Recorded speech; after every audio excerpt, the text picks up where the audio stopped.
नमस्कार बच्चों, आज का ये वीडियो बहुत ही महत्वपूर्ण होने जा रहा है क्योंकि इस वीडियो में मैं आपको जो कॉन्सेप्ट क्लियर करूंगी क्रिया का, वो आपके एग्ज़ाम में 90% आने की संभावना है और उसमें 99% बच्चे गलती करते हैं।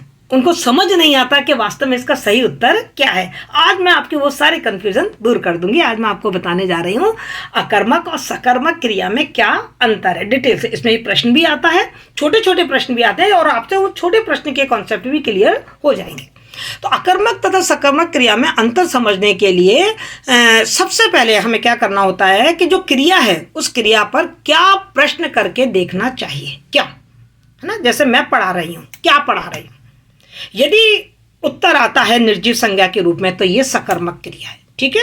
यदि प्रश्न के उत्तर में कोई निर्जीव संज्ञा प्राप्त होती है तो वह संज्ञा उस क्रिया की कर्म कही जाएगी और जो क्रिया वाक्य में कर्म के प्रयोग की आवश्यकता अनुभव करती है सकर्मक क्रिया कहलाती है। कई बार हमको कर्म दिखाई नहीं देता लेकिन उसमें कर्म की संभावना होती है, मतलब उसका कोई ना कोई कर्म तो होता ही है। वाक्य में वो कर्म हमें नहीं दिखाई देता पर वो उसकी आवश्यकता अनुभव की जाती है, वो सकर्मक क्रिया कहलाती है। अकर्मक क्रिया में क्या से प्रश्न करो आप क्रिया पर तो उत्तर में कोई संज्ञा प्राप्त नहीं होती है, अर्थात अकर्मक क्रिया कर्म की अपेक्षा नहीं रखती है। उदाहरण के लिए बच्चा पत्र लिख रहा है, वाक्य में क्रिया पर क्या से प्रश्न करने पर क्या उत्तर आया, कोई ना कोई निर्जीव संज्ञा आएगी, है ना। बच्चा पत्र लिख रहा है या बच्चा लिख रहा है तो क्या लिख रहा है, पत्र लिख रहा है, कहानी लिख रहा है, निबंध लिख रहा है, लेख लिख रहा है, कोई ना कोई उत्तर आ रहा है तो ये संज्ञा ही उस क्रिया का कर्म है, तो ये तो हो गया सकर्मक। अब मान लो आपका दूसरा वाक्य का बच्चा सो रहा है। अब इस पर आप देखो, इस पर हमने सो रहा पे क्या लगा के प्रश्न बनाओ, है ना।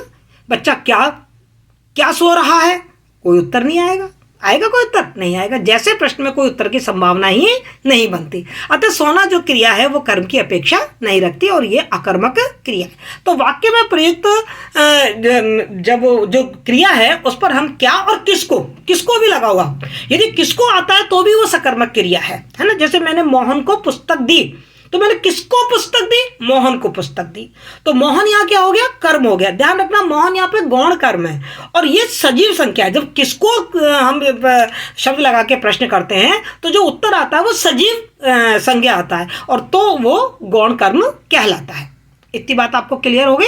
अब देखो एक बात मैं आपको और बताऊं, अपन क्या वाक्य देखते हैं और वाक्य में अपन कोई भी क्रिया और कर्ता से अलग कोई भी शब्द देखते हैं ना, कोई भी संज्ञा देखते हैं तो फौरन समझते हैं कि सकर्मक क्रिया है और बिना सोचे समझे हम टिक लगा देते हैं सकर्मक क्रिया क्या देते हैं और हमारा वो प्रश्न गलत हो जाता। नहीं, मैं देखो तो यहाँ उदाहरण के माध्यम से आपको समझाने की कोशिश करूंगी कि हर वाक्य में यदि संज्ञा आ गई है तो वो कर्म नहीं होता। जैसे बच्चा घर जा रहा है, अब अपन क्या कहेंगे, हाँ भाई इसमें बच्चा तो करता है, जा रहा है इसमें क्रिया है और घर इसमें कर्म हो गया। नहीं, आप है ना जा रहा है पे क्या लगाइए, क्या जा रहा है, कोई उत्तर आएगा नहीं आ रहा ना।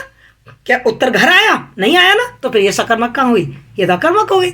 हम दिल्ली पहुंच रहे हैं, क्या पहुंच रहे हैं, हम क्या पहुंच रहे हैं, क्या कोई उत्तर आया, दिल्ली उत्तर आया नहीं आया ना, तो फिर ये अकर्मक क्रिया। इन वाक्यों में प्रयुक्त घर और दिल्ली संज्ञा कर्म ना होकर बल्कि स्थानवाची क्रिया विशेषण है तथा जाना पहुंचना क्रिया अकर्मक क्रिया है, इसीलिए क्योंकि इन पर हम क्या जा रहा है या क्या पहुंच रहा है ये प्रश्न नहीं कर सकते। क्लियर। चिड़िया आसमान में उड़ रही है, मान लो ये वाक्य मैंने बोल दिया।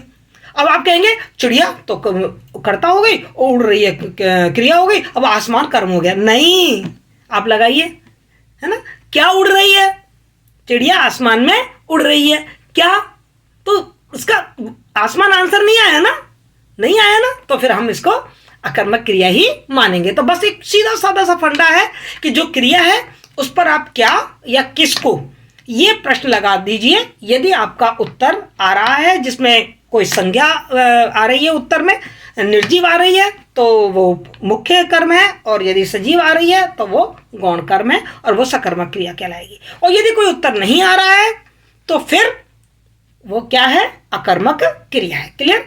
अब आपने अब तक जो पढ़ा और सुना, क्या आपको कितना समझ में आया, ये जांचने के लिए मैं आपको कुछ प्रश्न दे रही हूँ और इन प्रश्नों के उत्तर आप अपने कमेंट बॉक्स में लिखेंगे। यदि आपको समझ में आया तो आप सारे प्रश्नों के उत्तर सही देंगे और यदि समझ में नहीं आया और बाई चांस आपके उत्तर गलत होंगे तो मैं आपको दोबारा से समझाने की कोशिश करूंगी। ठीक है। पहला प्रश्न, सकर्मक क्रिया बताइए। तैरना, हंसना, जाना, पीना। इसमें से जो भी सकर्मक क्रिया हो वो छांट कर अपने कमेंट बॉक्स में लिखिए। अकर्मक क्रिया बताइए। वह रात भर सोती रही, वह दिन भर खाता रहा, अनिल कविता लिख रहा है, उसी ने बोला था। अब इसमें से कौन सी अकर्मक क्रिया है अपने कमेंट बॉक्स में लिखिए। सकर्मक क्रिया बताइए। छोटे छोटे बच्चे बात बात पर रोते हैं, जंगली हाथी भाग गया, आलसी बच्चे देर तक सोते हैं, बच्चे क्रिकेट खेलते हैं। इसमें सकर्मक क्रिया कौन सी है छांट कर मुझे बताइए। कर्म के आधार पर क्रिया के कितने भेद होते हैं? मैंने 4 ऑप्शन दिए हैं, 2, 3, 5, 4। आपका जो सही आंसर है वो अपने कमेंट बॉक्स में लिखेंगे। सही आंसर है तो मैं समझूंगी आपको समझ में आ गया, और यदि उत्तर गलत है तो फिर मैं आपको दोबारा से समझाने की कोशिश करूंगी। यदि आपको मेरी जानकारी पसंद आई है तो इस वीडियो को शेयर कीजिए और मेरे चैनल को सब्सक्राइब कीजिए। Thank you.